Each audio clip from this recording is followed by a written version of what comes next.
you could briefly introduce yourself for the ones who have committed the unforgivable sin of not recognizing you.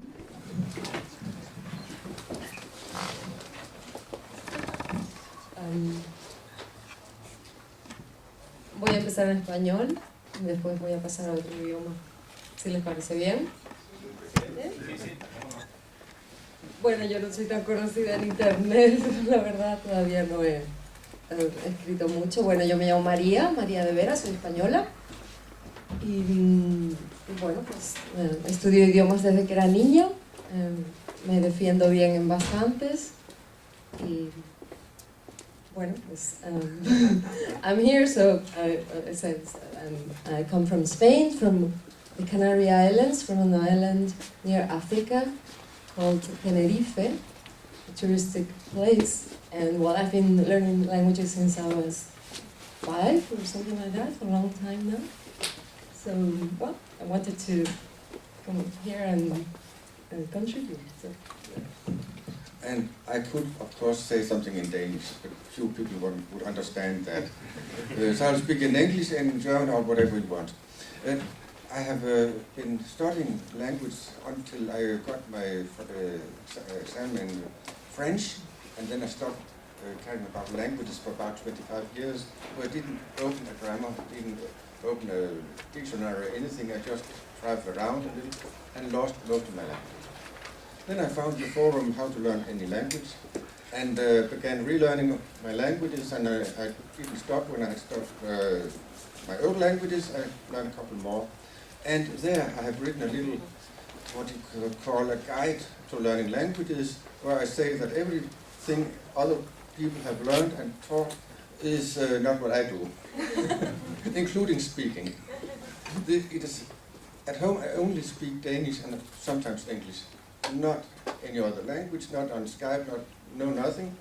So I think I may be a little different from other people who learn languages, and that's why I'm here.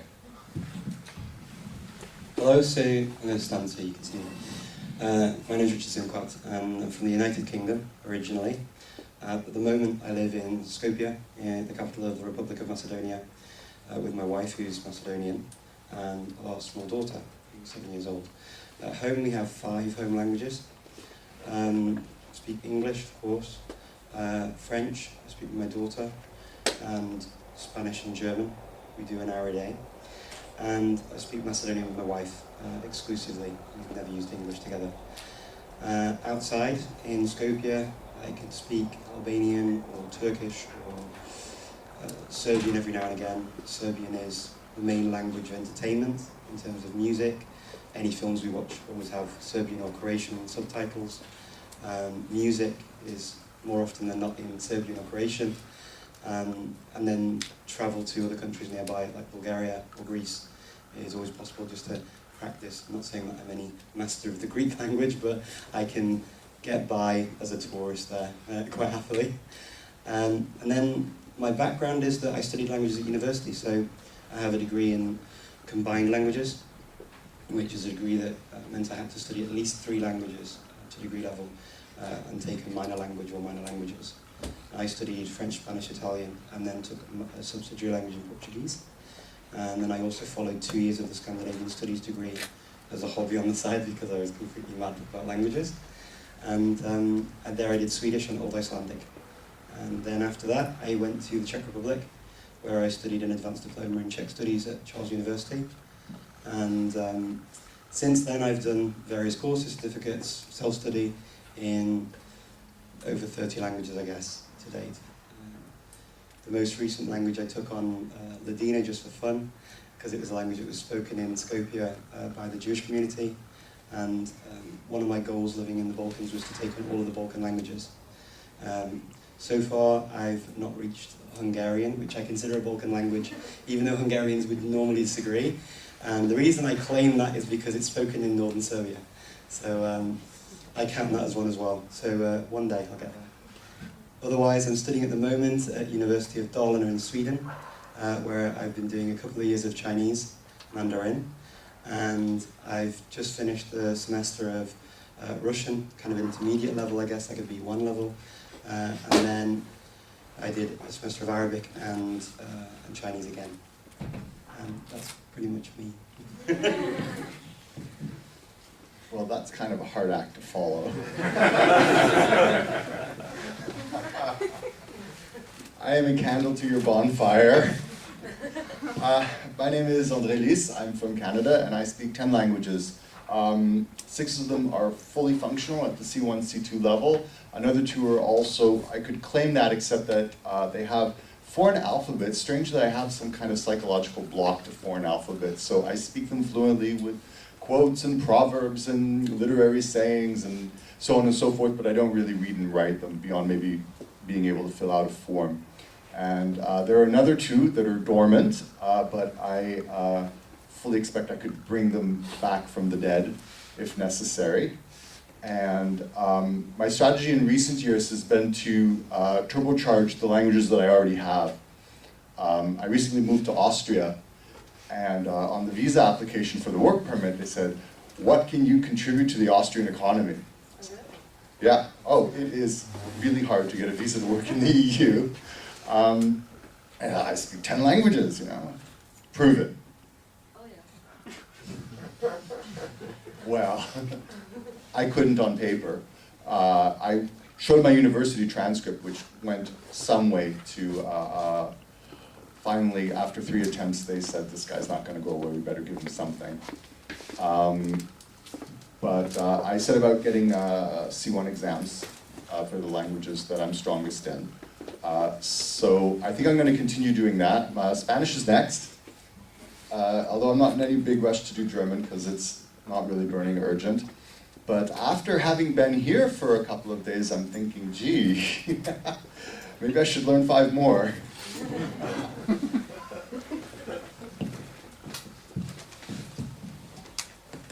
Thank you very much.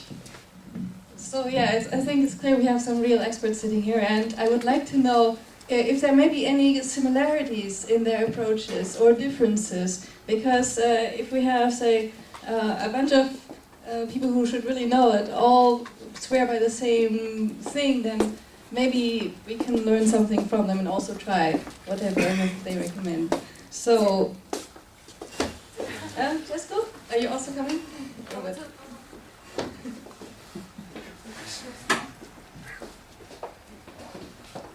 Okay, now you have to introduce yourself as well, because we just did the introduction round.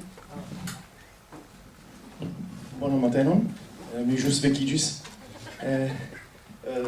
Good morning, I just woke up. I'm Cesco, I'm Italian. I mean, about languages, I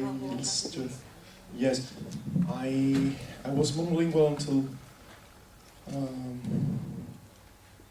I was 23, I think. And my first foreign language was Esperanto, and this helped me a lot to learn my other languages. And after that, I must say that my main method to learn languages was tandem, so language exchange. Actually, I learned when I was in Italy, I learned 12 languages in 6 years through tandems at the university, mainly with Erasmus students and other friends, foreigners mainly, of course. Not only, even with Italians. And, well, quickly, that's introduction. Yeah, thanks. Thank you. So the first question I have for all of you is, what is your main goal in learning most languages? I mean, I know that for some languages it can be different than for the rest of them, but what really gets you excited to learn a new language? I've learned different languages for different reasons. The first one after my mother tongue was English. I was only 3 or 4, I think. Don't remember, of course. And after that it was French at around 11. And yeah, just got so interested in this first foreign language that I don't know, for French it was just sound of it. It's been almost all my life kind of an emotional thing, and Italian was after that, around 16, something like that, because I met these friends there on the island. Then what else? Then I decided I wanted to work with languages, so and other things too, but I decided to go to translation interpreting school, and then the work would be with, it was a French university in Madrid, it would be French, English, and Spanish, but I wanted to add a stranger language, so I decided I would go for Dutch. So I applied for an Erasmus scholarship and went to Flanders for 1 year. And that was because, the truth is, I had this Dutch boyfriend for a summer in South England, and that was the reason why. And then for other languages I've learned after that, it's been different reasons. I'm a real foodie, interested in food and cooking, I cook a lot. So for Japanese, for example, it was more the food and also the aesthetics. Well, so it's been a kind of discovery that music is a big part of my life too. So yeah, it's many times been the melody or the sounds, the emotions that the language suggests or creates. I have to say some similar things about emotions and melody. By the way, will be the beginning of my speech tomorrow. Not phonetics, but as you maybe have seen in the program, the title is The Central Pleasure of Pronunciation. So the idea is I want to share with you my passion for languages, and my passion for languages was born through melody, through hearing, listening to different melodies of other languages, right? So yes, I would say in my case, well, Esperanto was the first one and was more for, let's say, mathematical reasons, because I have strong passion with mathematics. Actually, I work with it, so it's a big part of what I do. And so this was before my first language. After that was mainly the contact with other people. So I met a group of Spaniards, and so I began to go out with them.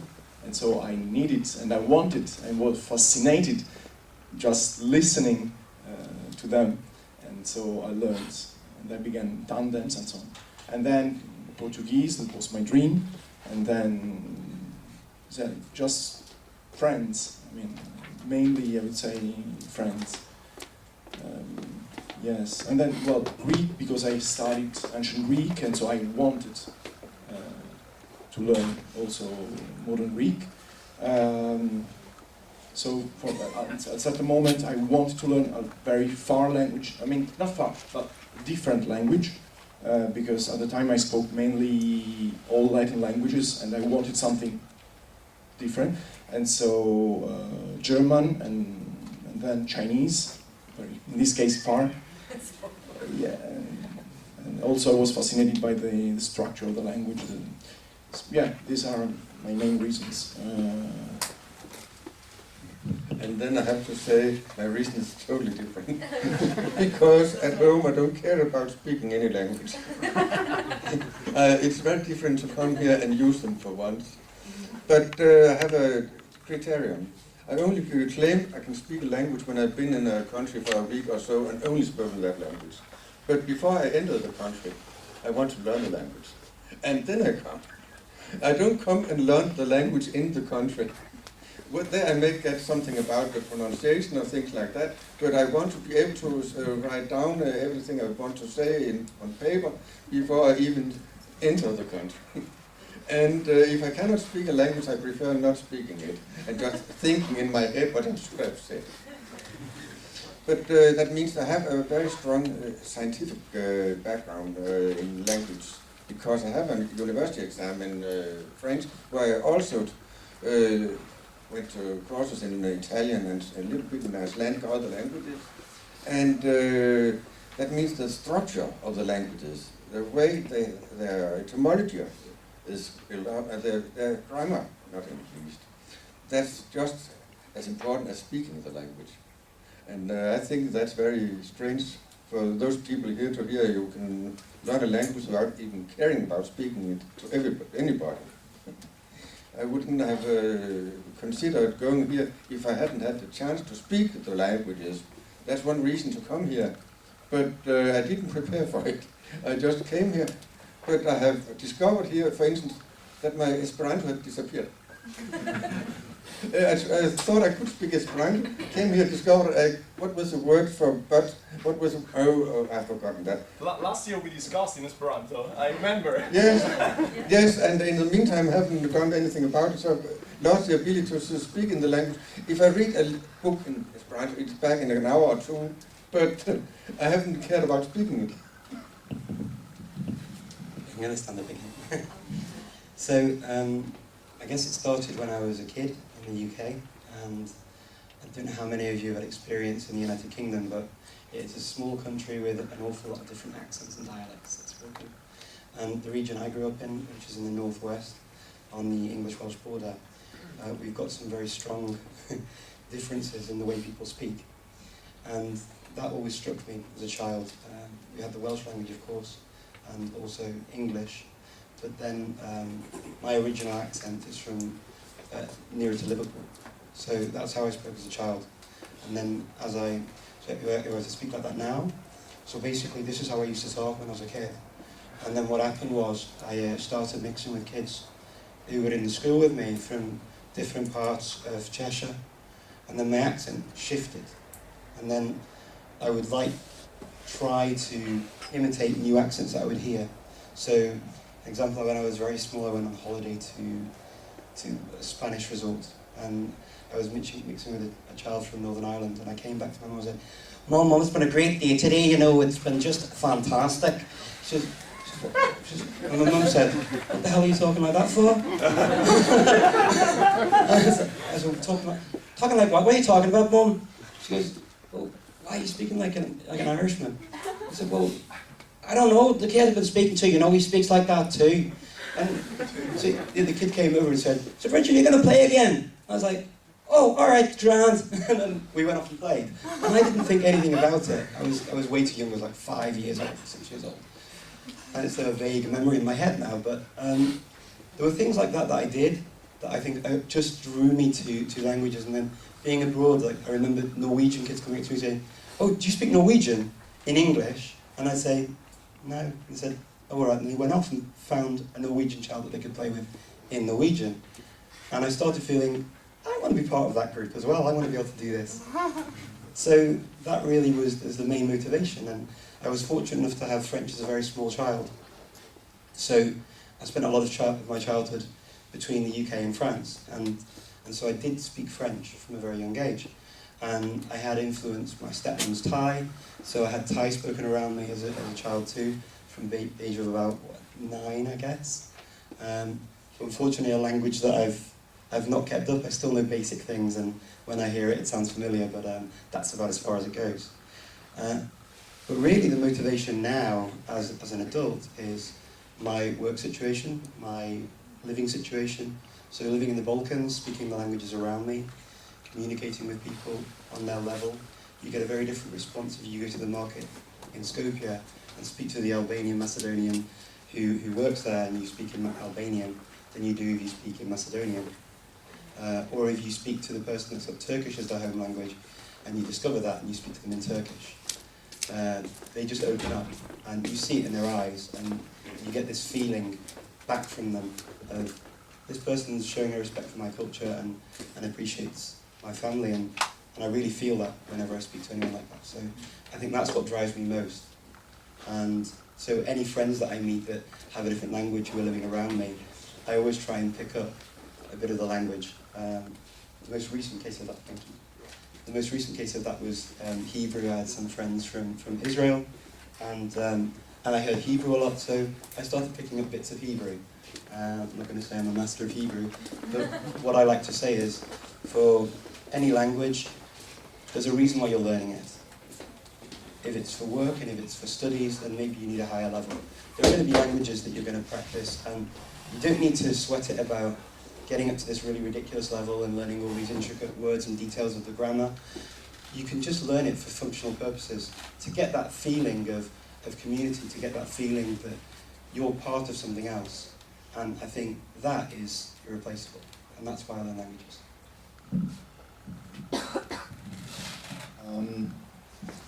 I grew up in kind of a crappy suburb. I wanted to see the world. I wanted to go far away. Can you hear me? Can you also stand up? Sure. Maybe whoever is talking to us. All right. And of course, growing up in Canada, we had French from age 0.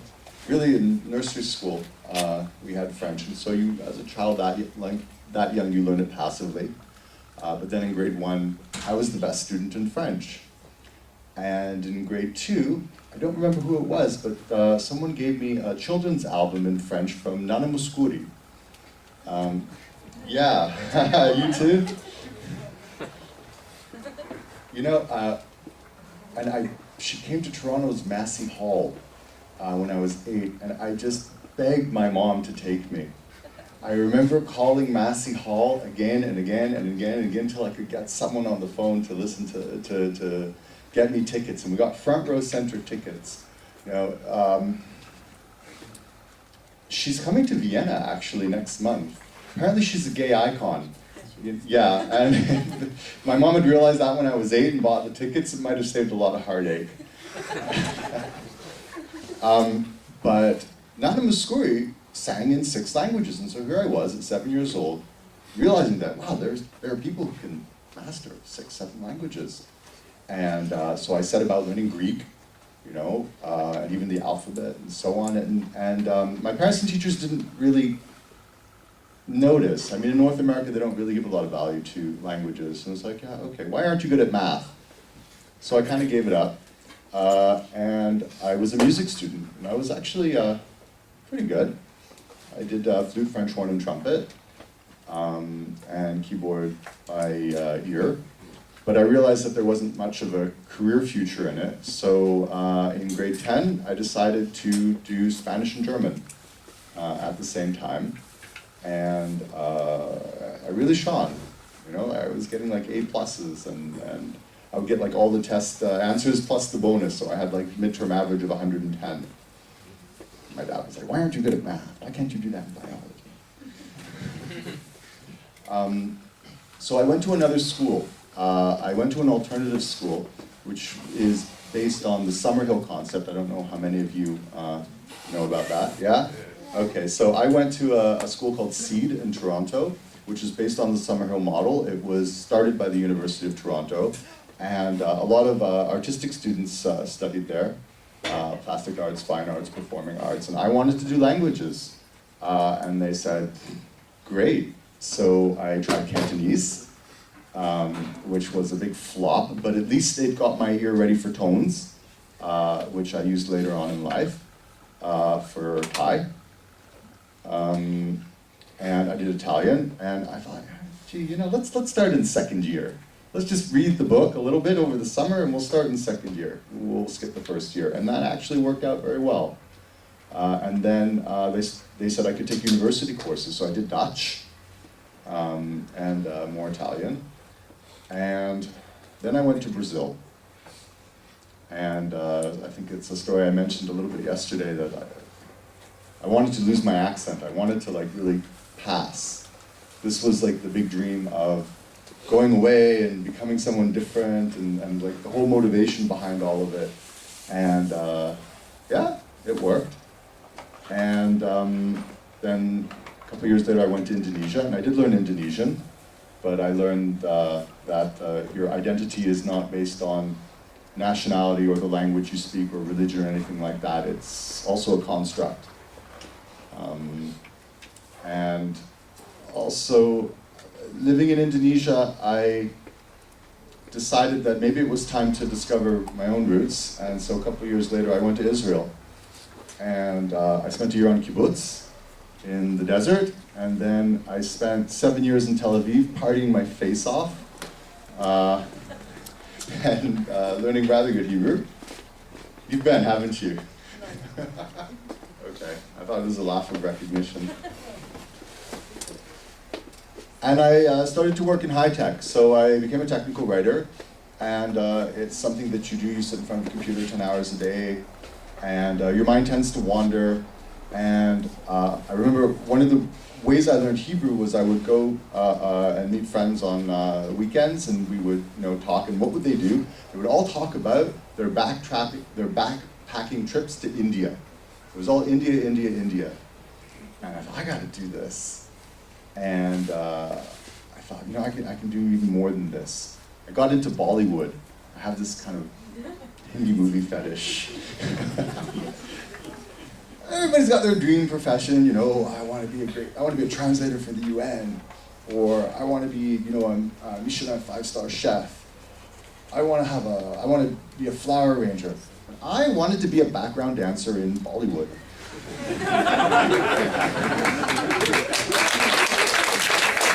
People, follow your dreams. I sold my apartment, I had 3 farewell parties, I got on a plane, went to Bombay, got a casting agent, and I was in 5 movies and 2 commercials. It's a great icebreaker at cocktail parties. And I have a smattering of Hindi. And at the end of that year, I thought, now I want to live in a first world country. And that was the year that the bottom fell out of the economy, and I ended up going to Thailand to continue being a technical writer. And I learned Thai. Thai was hard. This is like language number 10, and I thought this will be a piece of cake. I've got it down to an art. No way. I remember I was working for a Norwegian company, and I went to Bergen after about 6 months in Thailand.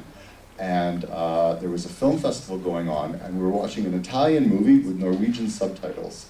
And it was something about like the mafia in Napoli, and when they were speaking in the dialect, I understood nothing. So I was following the Norwegian subtitles. I thought, gee, if I had been in Norway for 6 months, I'd be walking away with it. And after 6 months in Thailand, I was like, It took about 2 years plus before I really got off the ground in Thai. I also decided to just abandon all attempts at the writing system. And then it got good. And so I learned Thai, and fast forward a year and a half ago, I came to Austria, which is not so far from here, turbocharged my German. My Thai actually got better when I moved to Austria with my partner. Because all the things that we did in Thailand, it was kind of done for us as an expat. So it was all done in English, like going to immigration, going to the post office, going to the doctor. This was all in English anyway, so I never learned how to do this in Thai. And all of a sudden, I had to do this in German and explain it in Thai. So it kind of boosted my Thai a little bit, but now it's plateaued. And yeah, I think everybody has their own motivations for learning languages, and every language itself is a separate motivation. So it might be, I like the sound of it, or it might be practical, or it might be very functional. Now I'm living in this country. Yeah. Thank you. Well, I hope we definitely see some of that Bollywood dancing during the cultural evening on Wednesday.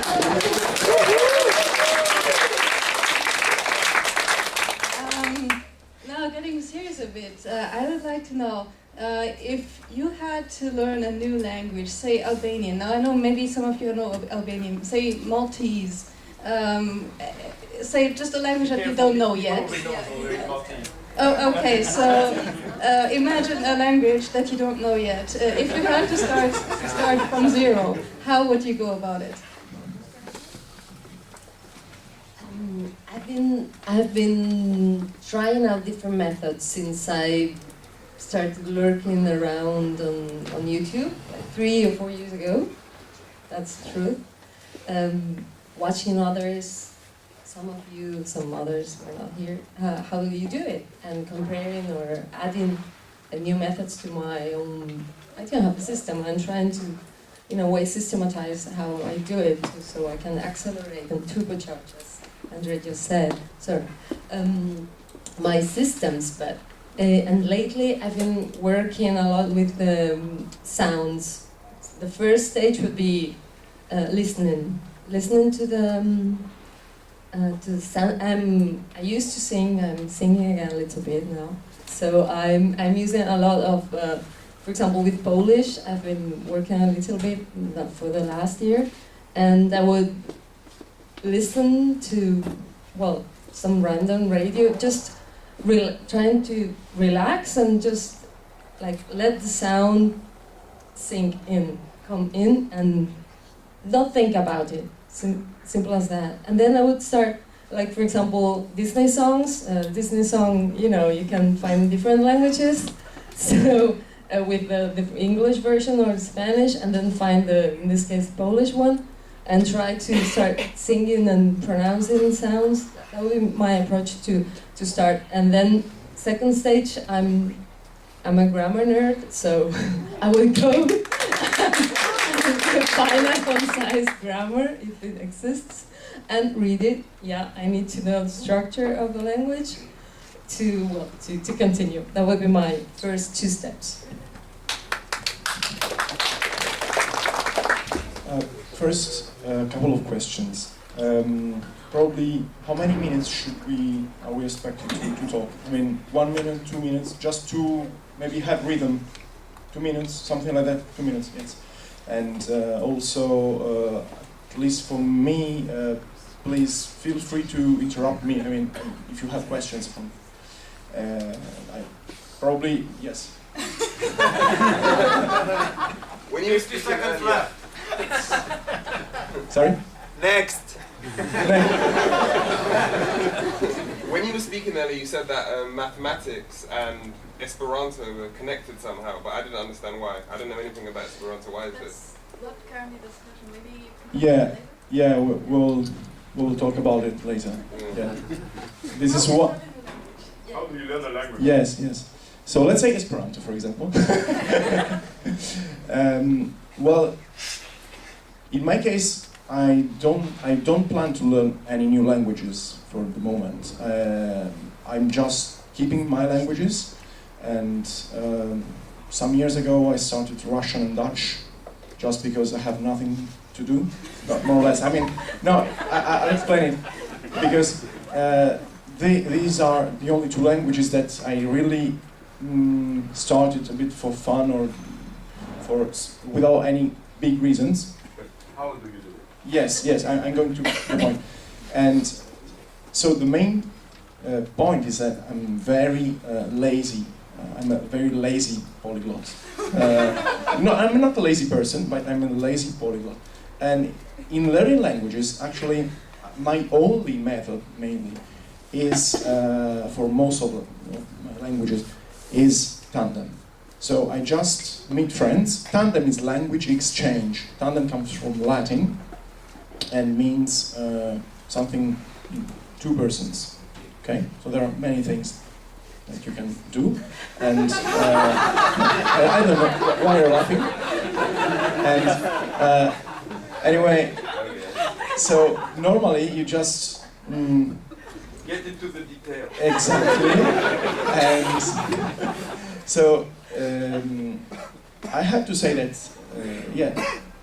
tandem is my main method. So I find a person that wants to learn one of my languages, and that can teach me some language that I'm interested in, and that's all. And then we meet, and actually I do that only at lunchtime or dinner time, because I don't have time to do that. So I just exploit these breaks to learn the language. So eating, I have some notebooks, and we start from scratch. Let's say hello, how are you, and how do you? Of course, well, I have to say, because I'm specialized in phonetics, this is always the first part. There are languages that I can pronounce pretty well, and in which I don't understand anything, but I just wanted to learn the phonetics for fun. In any language, I start with phonetics, practicing, reading, just because I like the sounds. I want to pronounce these sounds. So it's really something strong for me. And after that, let's say a couple of hours, 3 hours, something like that, and then I begin just with tandem and without any other specific focus, just telling sentences. That's all.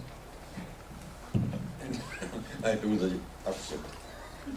Once again, the first thing I would do, let's take Maltese. I know it's a Semitic language, it's written with the Roman language, Roman letters, and I know there's an island which speaks the language, so I can get down there to get my week of speaking. And one thing more, the first thing I'll check is, do they write their vowels? I don't want to learn Arabic as long as they don't write the vowels, because I cannot learn a language which doesn't write the language in a way I can learn by looking at it. So if they write the vowels in Maltese, it might be a candidate. Okay, next thing. I look, is it on YouTube, is it on Wikipedia? Is there Wikipedia in Maltese? I'm sure there is. Wikipedia in the strange languages. Because that will give me some specialized reading materials about science and things like that. Next thing, then I start looking for books. I want a good grammar, I want a good dictionary, and I want a small grammar also. Because the small grammar is the one that gives me the overview I need for the big grammar. And the small dictionary I need when I get there, but I need a big dictionary while I'm learning it. Because a big dictionary has got all the grammatical information, a small dictionary hasn't got that, and I cannot learn a language if I haven't got a good dictionary, the way I learn languages. So I planned it like a D-Day, like or a visit to Berlin, where I try to know where every museum is, when it is open, and how to get there, and where I can buy free museum cards or things like that, 3-day museum cards. I try to plan the learning process. And then I need one thing more, I said, that's a beginner's textbook, which I don't follow as they intended to do it. I only do the easy texts in there. And then next step, I have to hear the language in my ears. I take the YouTube video, I take a synthesizer or whatever I can get to try to hear the language word by word, because I need that to read the other things. I cannot learn a language if I don't know how to pronounce it. So Chinese is out unless I use Pinyin. There are a couple of languages where you can say that the writing is so idiotic that I will never learn to speak it without having a course in the country or a teacher. Like English, for example? No, Irish. Irish, I've decided to learn Irish, but I have decided I'll never speak it. Unless I get to Ireland and stay there for 14 days and I already know how to write it perfectly, I'll not learn how to pronounce that language the way they spell it. Or Danish. Or English. But English, I had a teacher to help me. Okay, then I go about making word lists. I simply go from one end of the alphabet, try to learn about maybe 10,000 words or something like that, because then I can start having fun reading. And before, it's not just like when you take a castle, you find a weak spot and you start combining, and you do that for 14 days and then hold and you go inside and have fun. Yeah. And if you don't get to that stage, you will never learn to use the language free. I won't, at least. And until then, I've not said a word about speaking to anybody. Yes. And I don't intend to speak to anybody at that stage, because at that stage, I still feel I cannot. If I can ask a question, I'm sure I cannot understand the answer. And that's not a conversation. So I want to learn those 10,000 words. I want to read the grammar, I want to know the grammar, I want to be able to write in the language, and then I booked a tour to Malta. Sorry, just a short question. So, do you have the problem that your active knowledge of the language is better than your passive knowledge at the beginning, at least? No, No. because it's not part of the method. Actually, I am fairly quick to grasp the language passively, and it takes 1 minute more. Okay, I had some questions at the forum how to learn any language about Old English, for instance. Well, I have never learned Old English. So I sat down to answer questions in the grammar of the Old English language and Jubel and things like that. The only way I could do that was by using a little of my Icelandic, a little of other language I knew, and guesswork, and now I can more or less read Jubel without having studied it. But I cannot say one sentence in Old English. And I'm not going to do it because I know I cannot do it. So I'm not going to try even.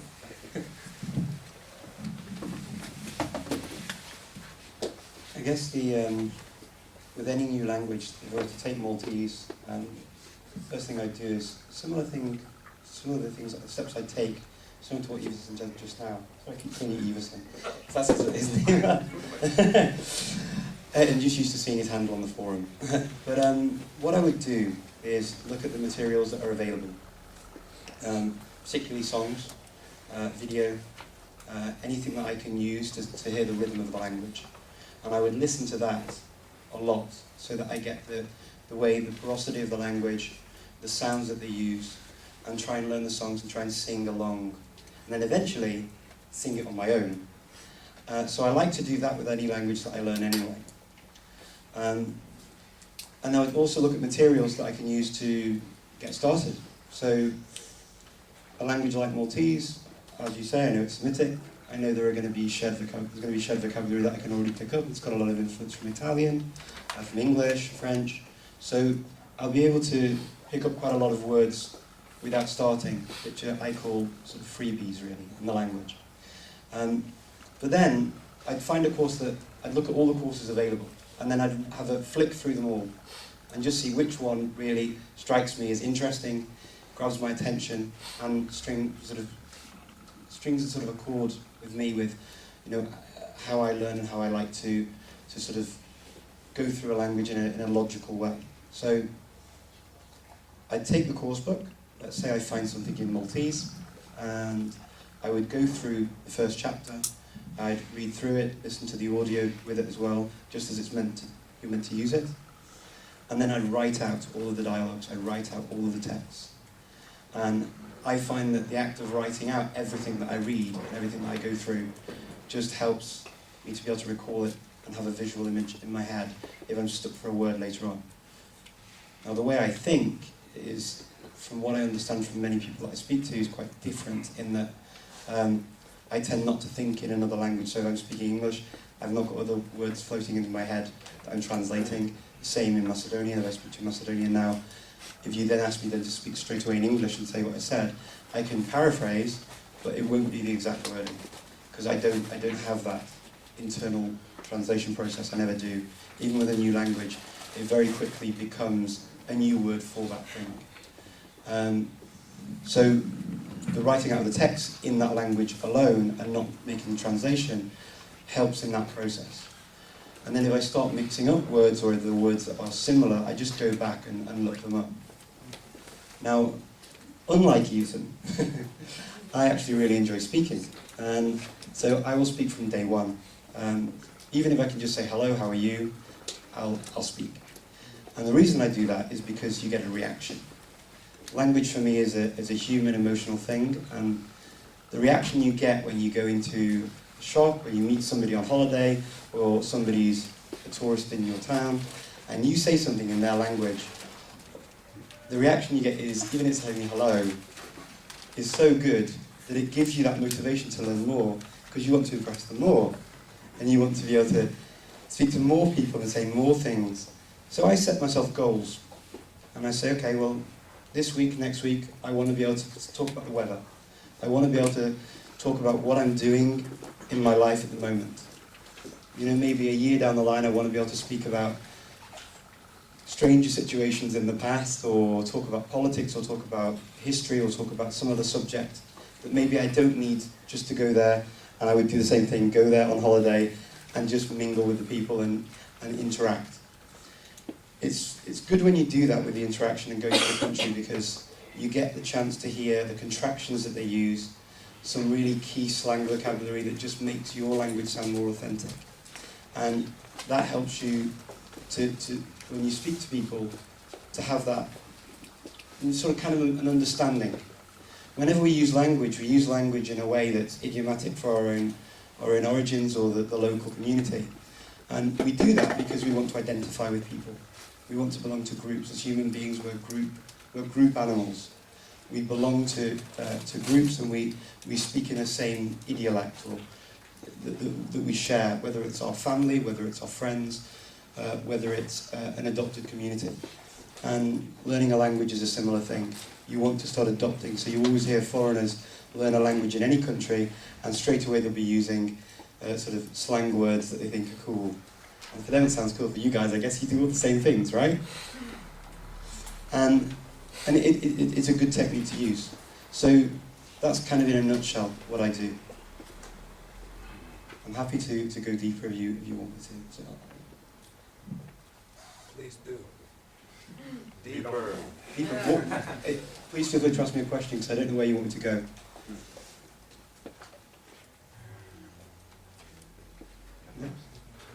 No?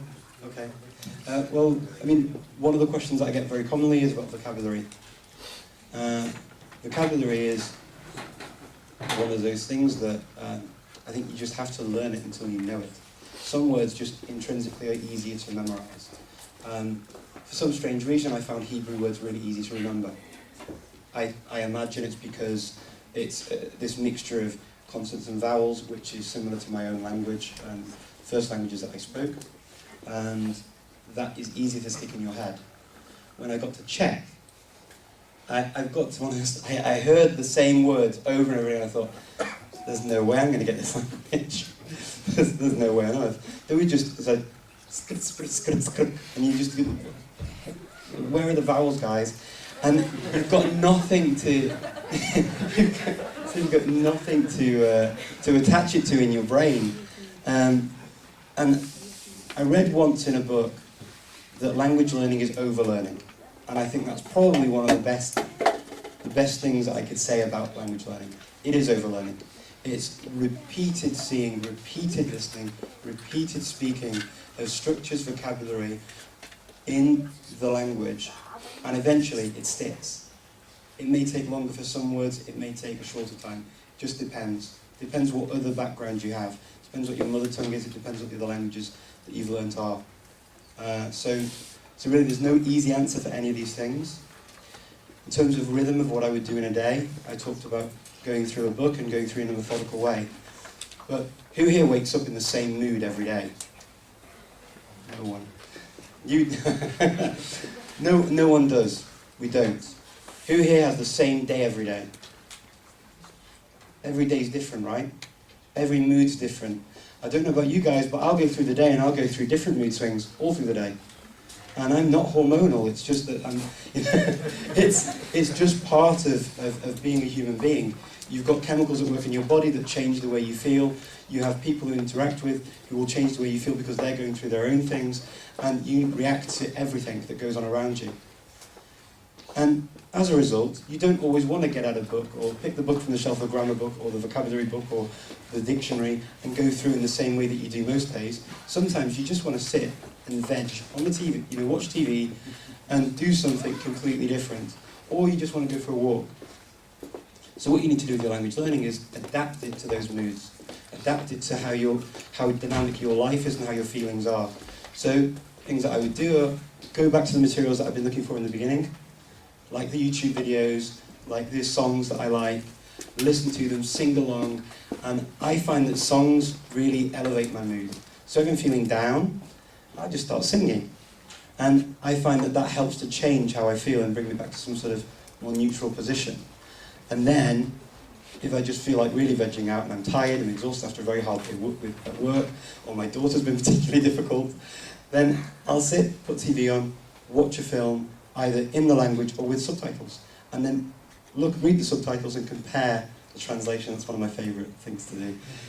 You'd be surprised how many people get the wrong translation just for numbers. It seems like the easiest thing, but the numbers tend to be completely wrong, especially in Croatian, Serbian translations of English. How much time do you spend per day when you're starting a language? Maybe we can do that in a separate question. Ask about time. I wanted to do that anyway. Ask everyone. First, I would like to hear André on the question of what are the first few steps in learning a language. There's not really a lot I can add to what's been said here. It's quite comprehensive, but there are a few points. Certainly music. Has anybody heard of the Swadesh list? Probably the linguists here have. It's the 250 most highest frequency words in all languages. And you just search it on Wikipedia. And if you learn these words, you only need actually 500 words to hit the ground running in any language. The 500 highest frequency words will get you started. When you listen to pop music, you'll find that there are a lot of high frequency words in pop music, and this helped me in Hindi because when you listen to the same words, it's always like my heart and this and I love you and forever and stuff like that. And you like, what is this word again? You ask someone who knows, and okay, boom, you've learned it. And of course, singing along. So yeah, that's all I think I could add to what's been said. Thank you. Okay, so I had two questions from just listening from all of you. One is regarding the time. Say you are starting on Maltese. How much time would you spend on that in the first few weeks, say per week, on that kind of basis? And this should be just a quick answer, because after that I want to ask about your methods for learning vocabulary. Thank you.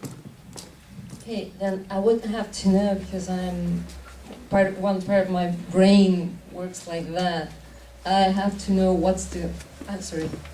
I'd have to know what the goal is. Maltese for what? Then do I have to go to Malta next week? Then I would spend more time. Then it's For maybe no particular reason, no deadlines. no deadline. It's very difficult for me to answer that. Then it would depend on my level of interest. I work for myself. I have for almost all my life. So yeah, maybe if I'm very interested, I would spend 4 or 5 hours a day. Well, as I said, I started learning languages when I was at the university, and so the time allowed or allocated to the language depends on my dinners and lunches. So in certain weeks I managed to have 14 tandems, so 7 lunches and 7 dinners, and so it depends on the free spots. I mean, that's all. Currently, sorry? Sorry? Are you eating out every meal, or are you also cooking at home for your partners? Well, this is a private question, but it depends on the tandem, the tandem partner. So no, normally out. It's easier. Then when the things get closer, we want to go deeper. So currently, for example, I have mainly 5 spots per week, Monday to Friday at lunch. So the time is reduced, and so that's why there was probably a little thing that was not comprehensible. I said. I'm very lazy, but at the same time I said I had nothing to do. So I started the Dutch and Russian because I have nothing else to do, in the sense that to fill these spots that I have free during the week, for lunch, I had time inside these spots. So that's why. But outside them, I don't have. So this is the time I allocate to languages. I can give a concrete example. In 2006, I had to go to the Azores, and I had 1 month.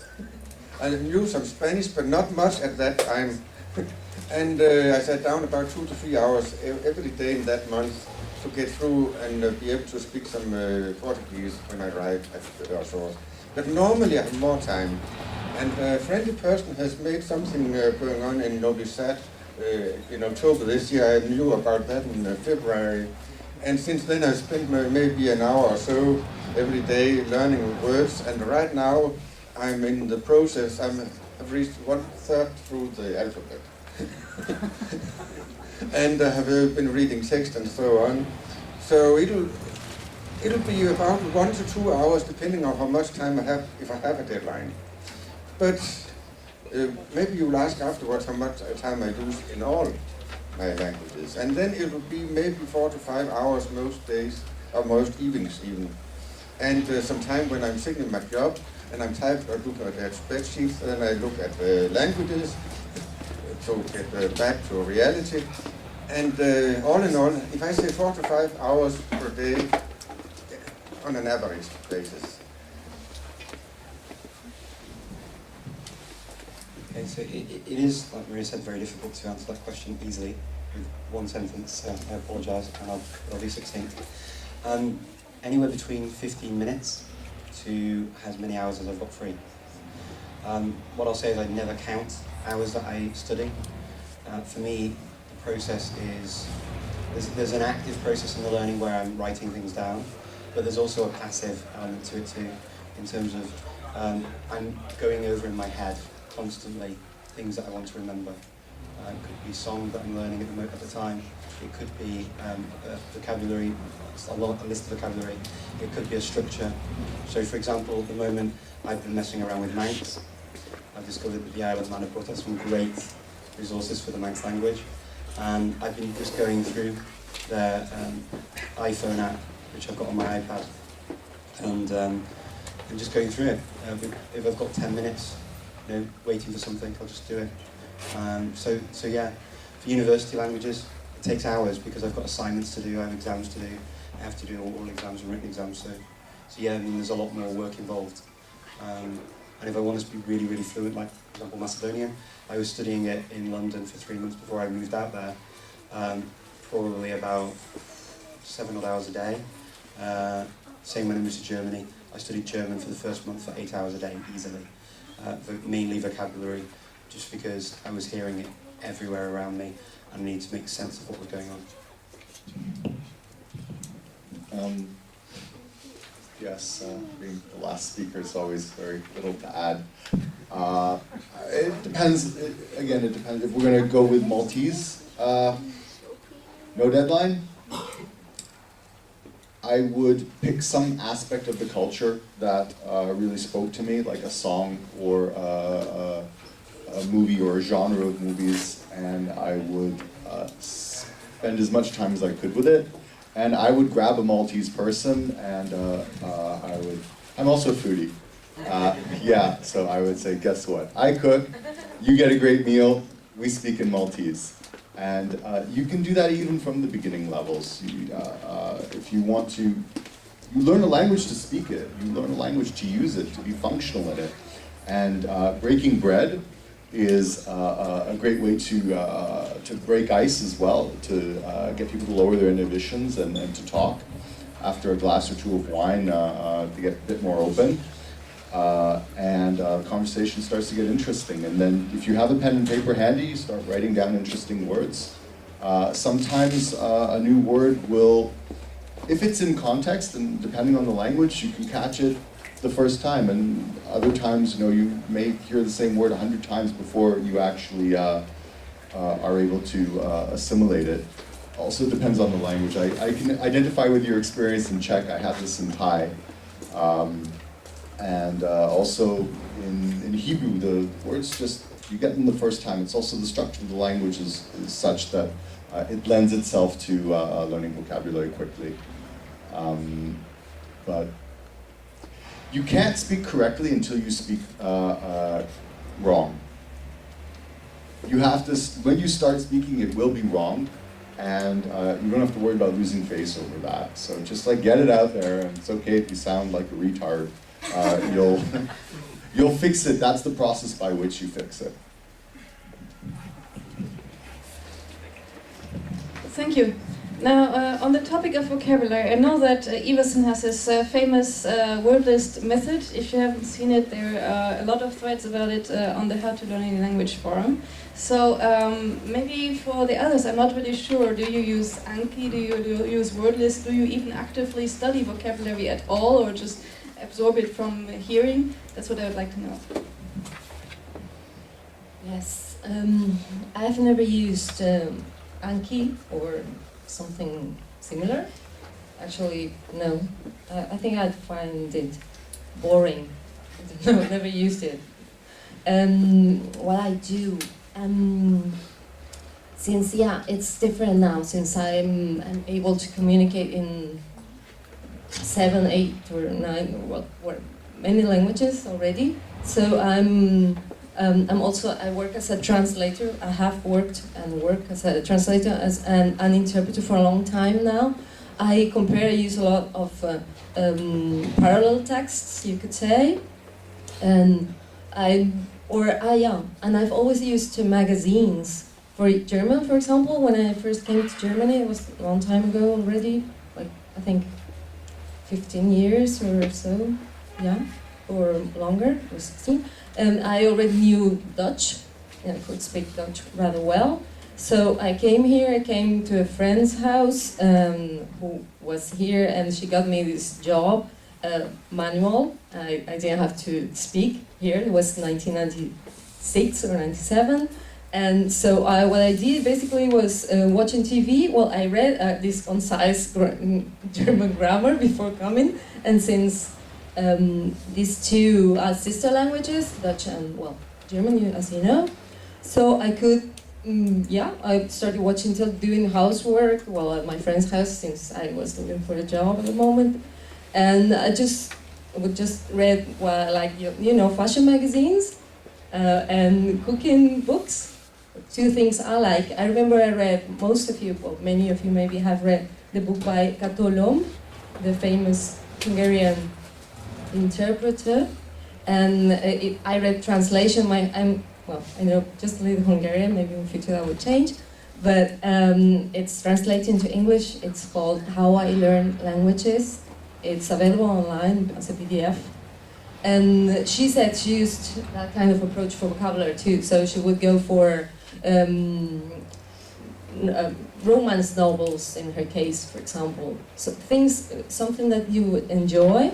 And if you've got a parallel, or I've been watching learning a little bit of Basque, Euskara, in the north of Spain. So I've been using, for example, you find that in Spain, since as was said before, it's Spanish language in Spain. So we've got films dubbed into some films also in Basque. So I've been watching films, the Twilight thing, for example, that I like. So I watched that already in English. So I've been watching that in Basque, dubbed in Basque, with Spanish subtitles, for example. Well, last will be first, so let's change the direction, okay? All right. Vocabulary lists, yes. Copying out, yes. I'm a news junkie, but also, since now I have an iPad, and I discovered Gutenberg.org, you can download all the classical literature, combine that with an offline dictionary, press twice, copy the word, and you can look it up as you read. This has been enormously helpful. I mean, I was able to, when I was waiting for that visa for 8 months to come to Austria, I read most of Kafka, I read a couple books by Hermann Hesse. These are authors that I really loved, and a number of them I had actually read previously in English. Now I wanted to read them in the original. This was very helpful. And of course, conversation. I suspect that when you learn the word in context, you'll have better retention. And as for the vocabulary lists, this is just the icing on the cake. It's a bit more of a hard slog, but this is your chance to get the really important words that may not necessarily come in context through reading or conversation or music.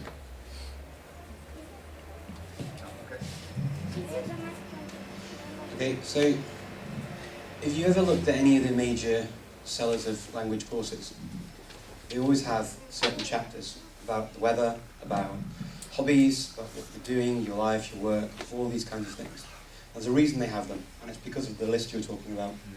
It's the most common situation, the most common situations, the most common vocabulary that you need to speak and communicate in daily life.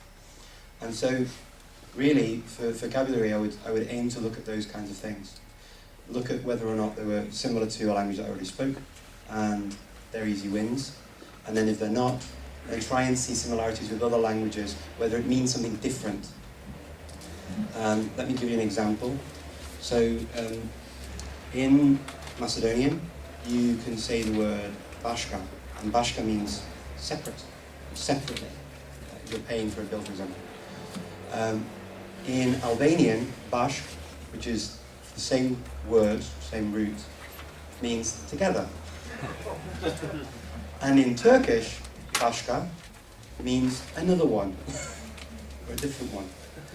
And things like that I find helpful, and that really comes with time of learning the language over a long period of time.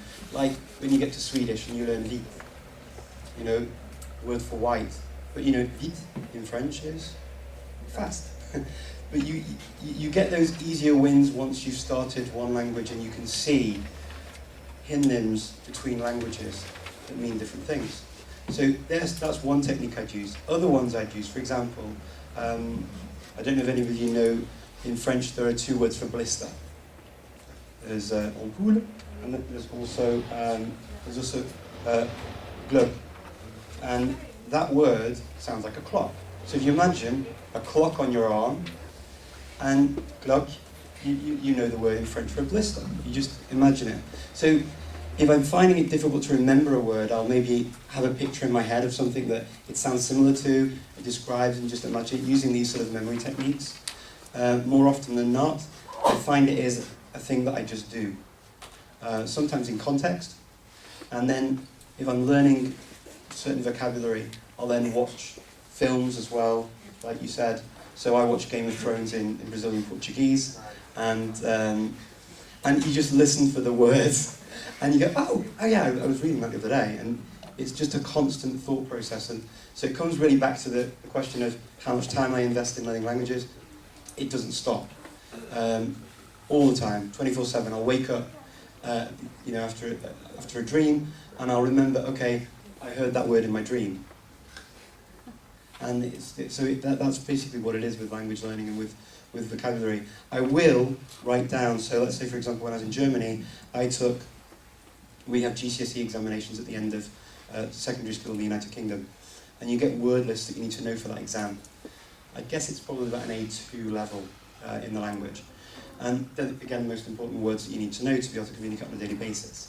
I took that list and wrote them out, folded the pages over with the English and the German, and I tested myself to make sure that I knew them. I did this a lot more when I was younger, and then I would just see, do I know all of these words? Can I say them automatically in German? And then I'd start using them. And then I'd be listening for them actively from other people. So I guess that's really in a nutshell what I do. About imagine things that look similar, there's a very old technique to memorize things. I don't remember who created it, but it comes from ancient Greek. Yeah. That call, in Portuguese we call palácio das memórias. Maybe that's the Yeah, memory correct palaces. memory palaces, where you just imagine the most bizarre thing you can with the words you want to remember. So when you need to, it will kind of attach, be like glue in your head because it's komisch, it's bizarre, Yeah. and it kind of works. Yeah, it can work. I think, especially, I find it particularly useful for words that are not naturally easy for me to remember. Words that I just find weird, I guess. That I know that they're not sticking. Some words I just hear once and I know it. Like a slang word in Macedonian for speaking is laugh, and it's actually from Arabic. It's the word for word, and it's come through Turkish into Macedonian. But you can turn it into a verb in Macedonian. You make it sholafish. What are you talking about? But it's a really sort of low genre kind of word. You don't just go into. You wouldn't go to an office and start saying that. It's quite rude.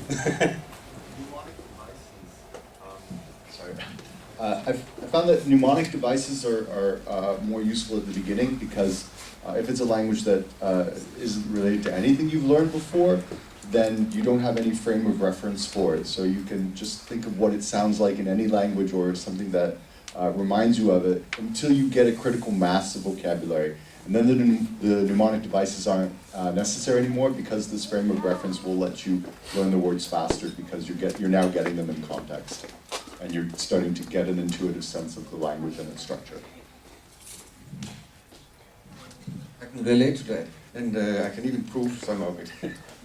I started out Serbian in February, and I did word lists based on texts.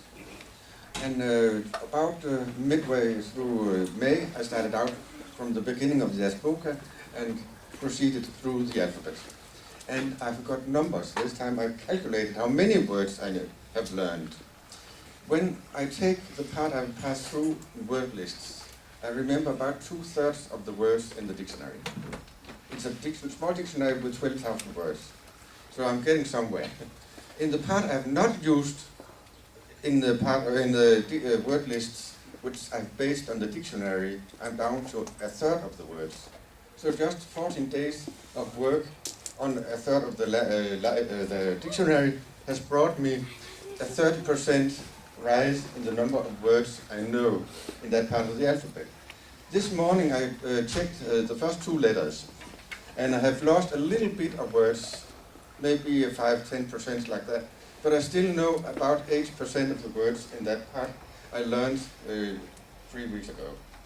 So, I think that proves that a word list can work for people who who can support the idea of word lists. Those who hate them will not be able to profit from them. But for us who are a little nerdish, they may be a good way to do it. I didn't say they were fun. No, but they're efficient, if you can do it. There's one other point. It is about when you do memory palace and other techniques. I don't do them much while I read, because I haven't got time. I'm reading, I'm listening, or something. I do when I do word lists. And in that phase, I have got the time and I've got the situation where it is natural to find some memory hook, as I call it. A memory hook could be something you know from a memory palace, which is just a series of pre-learned places. You could also use the paintings in your house and relate every word to something in some painting. But you have a pre-learned row of things you can relate different things to. That's the memory palace technique. I don't use it because I just use free associations because I don't need to remember the order of the things. Memory artists have to remember the order of things, and that's not relevant for people who learn languages. So for me, take a word that resembles or something etymological, or a word which is directly opposite in another language. Just something like that. That helps me when I use my word lists. But I don't do that when I listen, and as I said, and people don't understand it, I don't learn many words when I listen or when I read. That's where I use the words I have already learned. Well, as a last speaker, I don't have much to add, actually.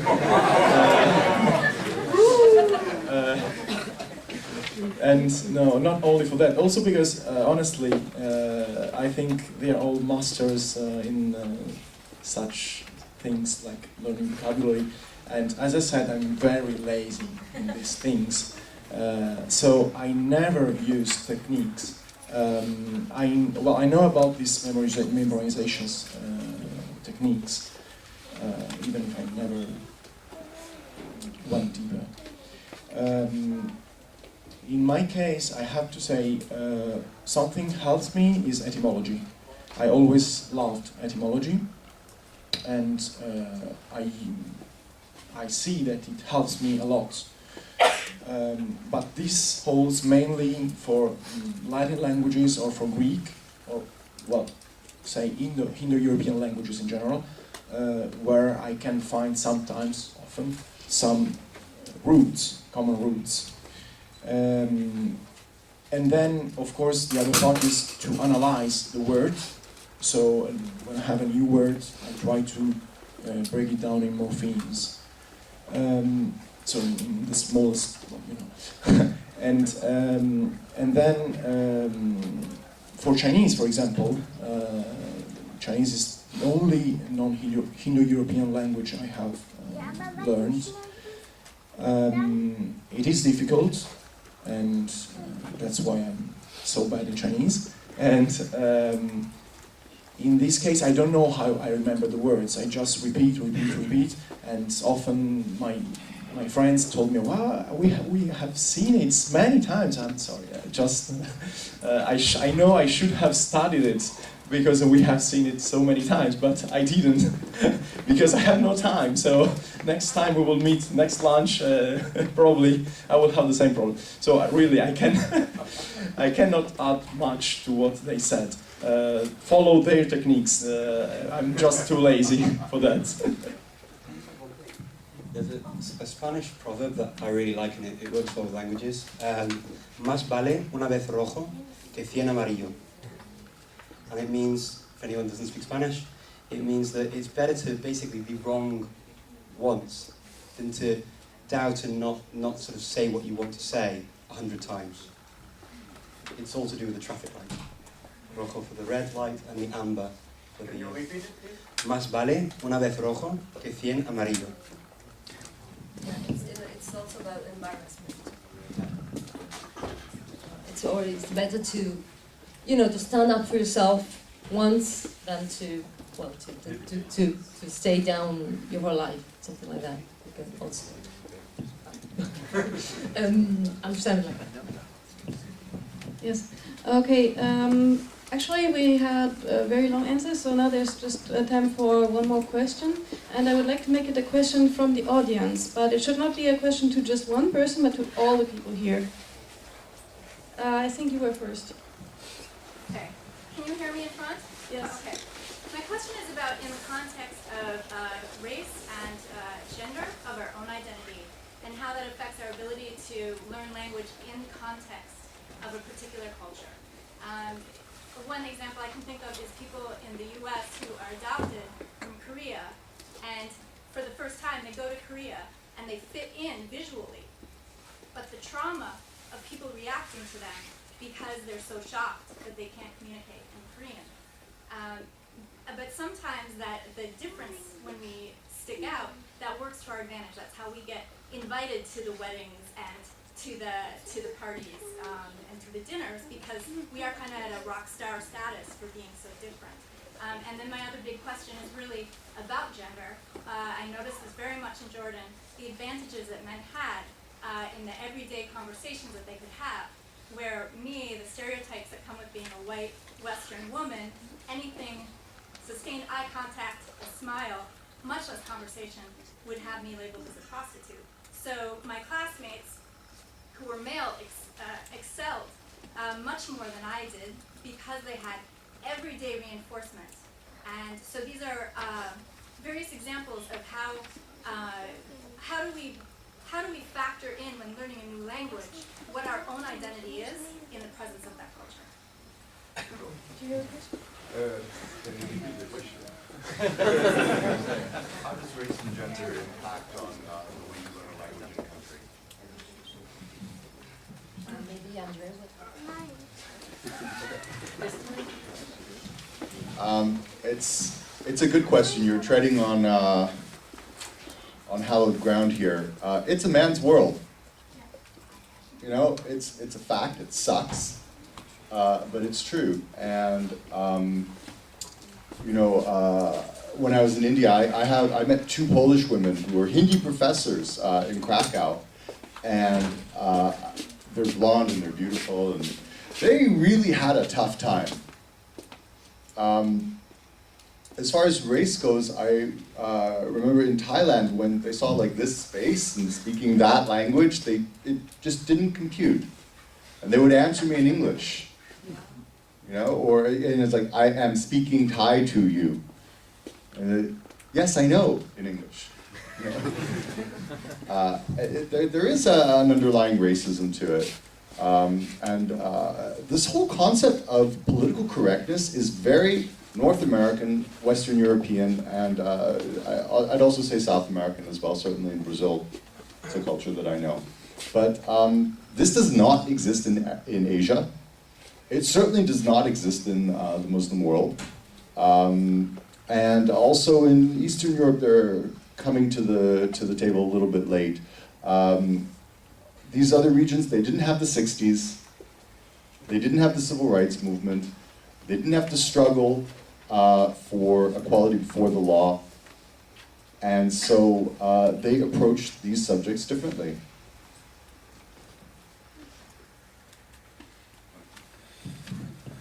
Only situation where I can think that my gender and my skin color has a meaning, and that's when I go to the Far East, where I don't speak any of the languages yet.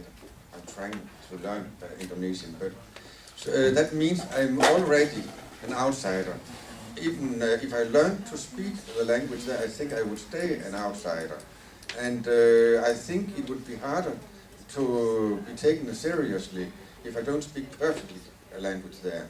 I spoke last year in Budapest with one who worked in China, who told me it was better not to tell people you knew Chinese, because they would, unless you were perfect in Chinese, you would be cheated out of your shoes, because they knew that you were weak.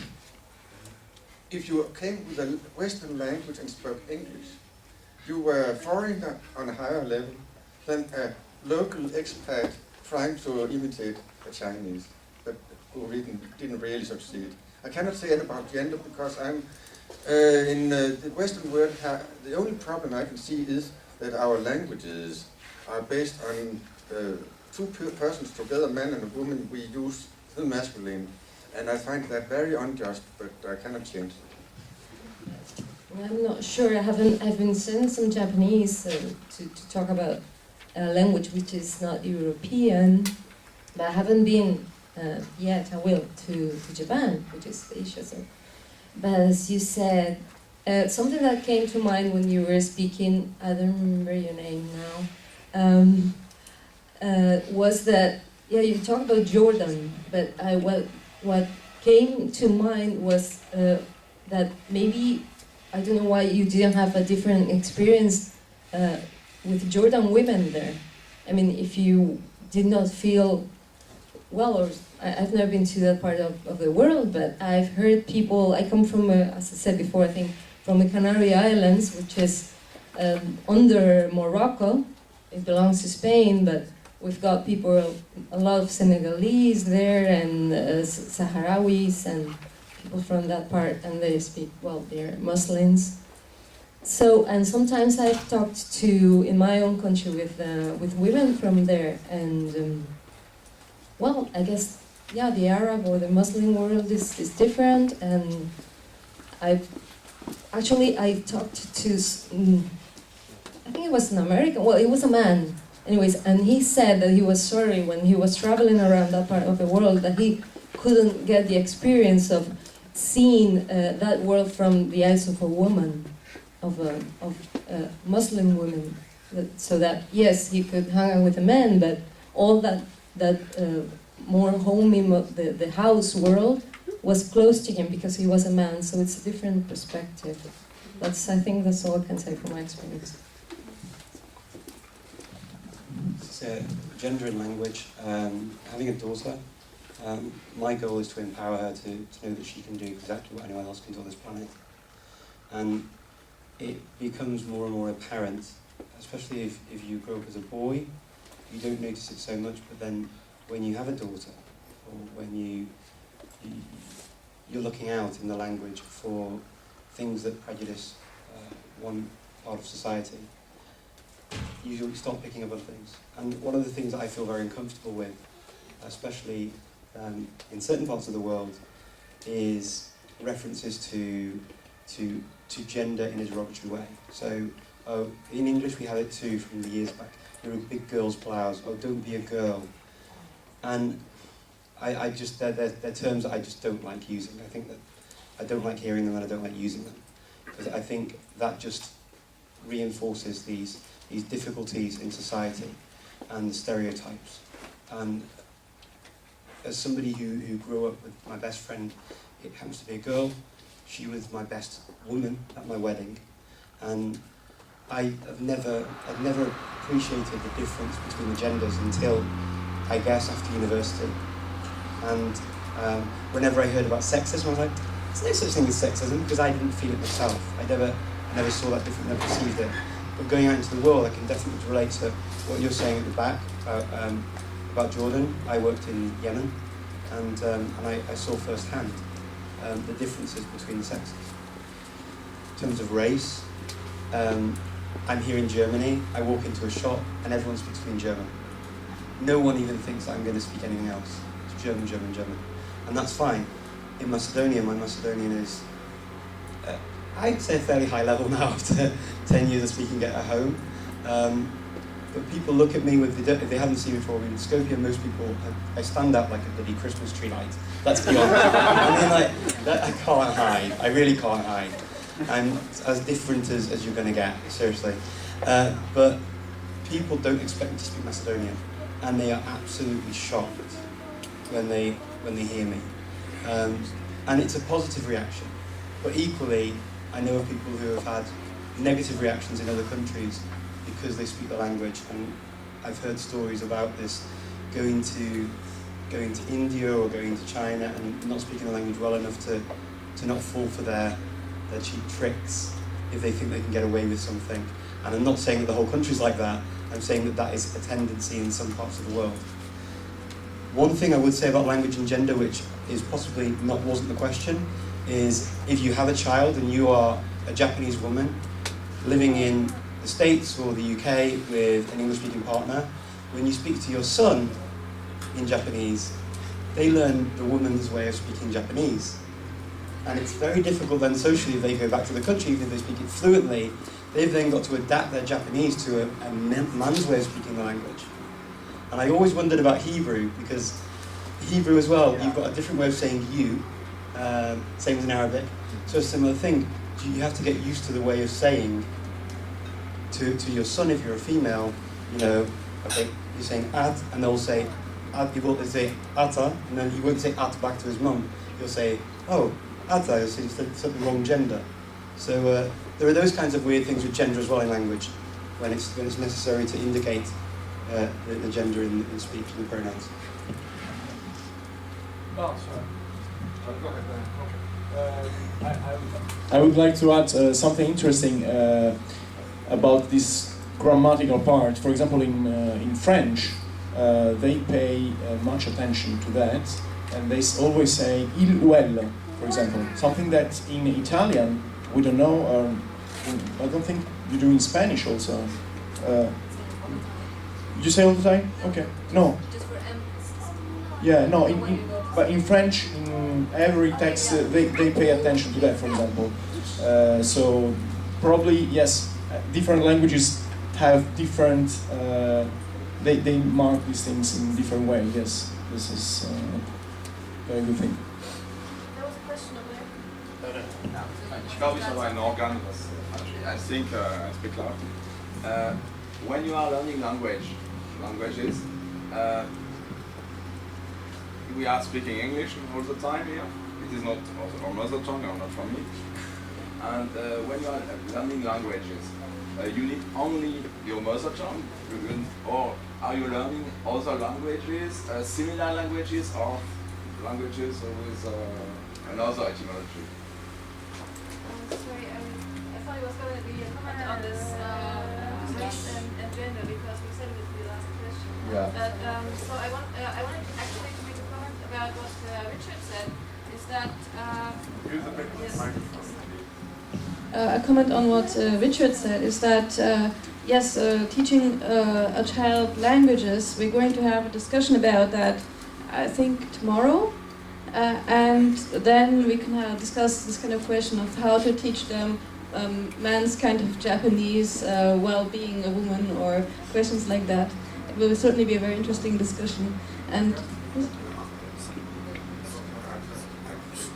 yes, so now the next question. I don't know whether it's the last question, but I come from Denmark.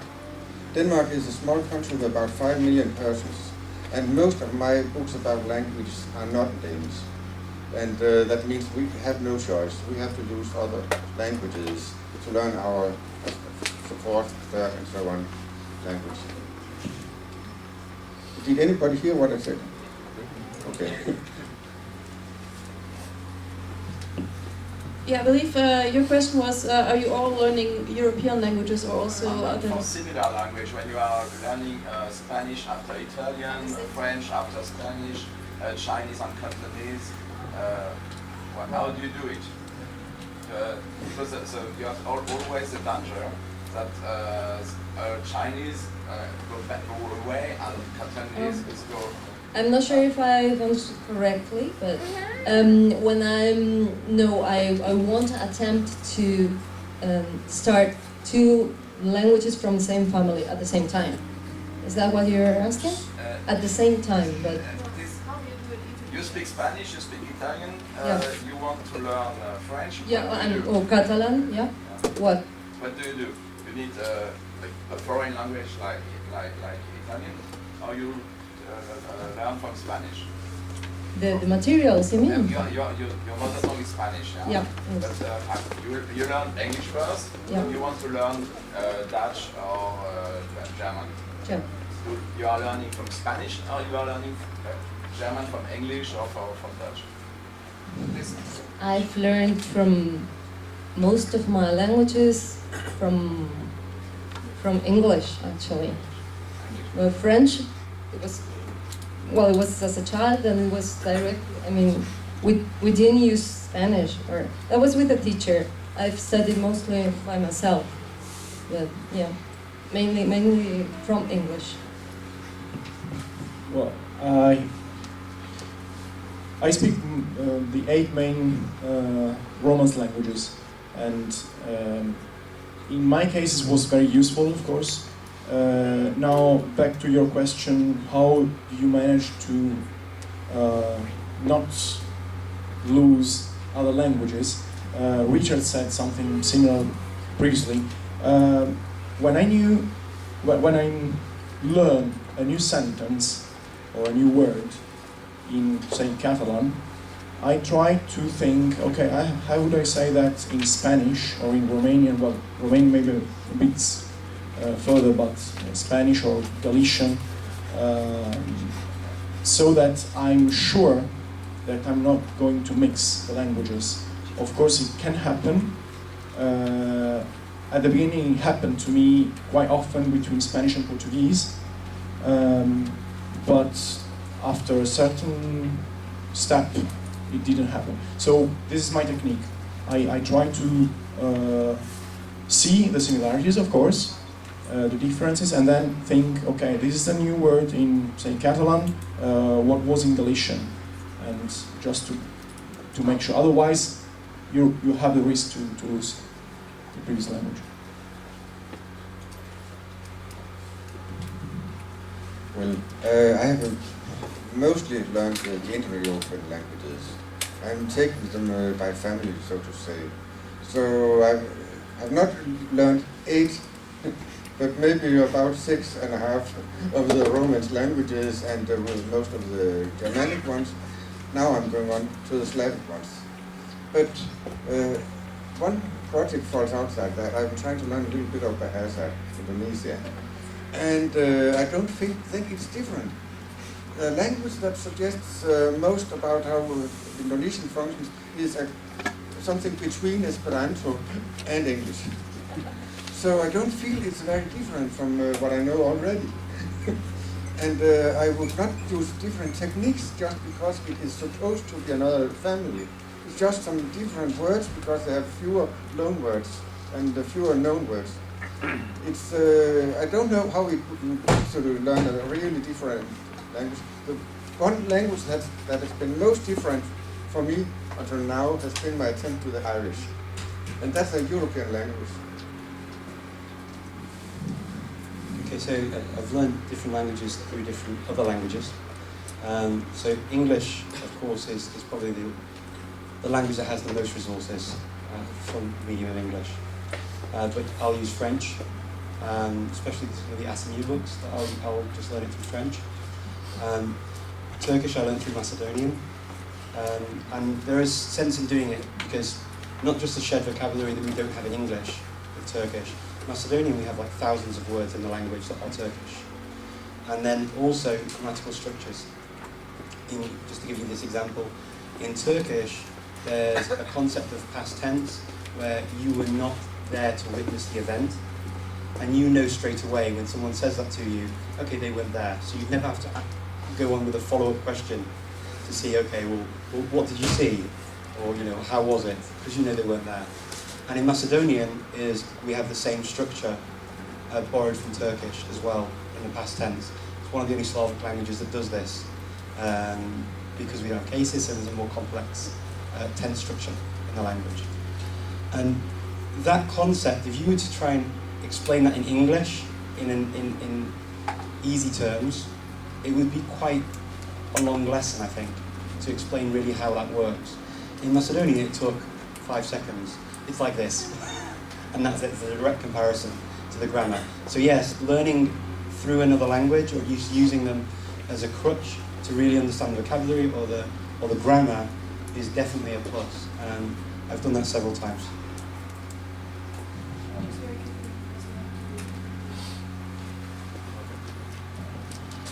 If you want to use the structure, get it in 5 seconds, like Richard said.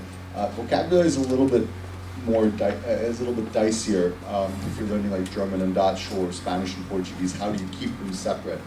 And I had one summer in university where I had a roommate from Uruguay and a roommate from Brazil, and I spoke both simultaneously, and that's how I was able to make the final separation. So practice the old one that you don't want to lose so it doesn't get subsumed into the new one.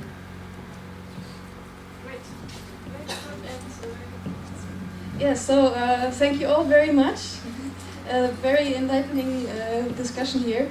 At least for me, I've learned a lot of interesting things, like that you all approach like a low-tech approach, I'd really say. You have a low-tech approach to learning languages.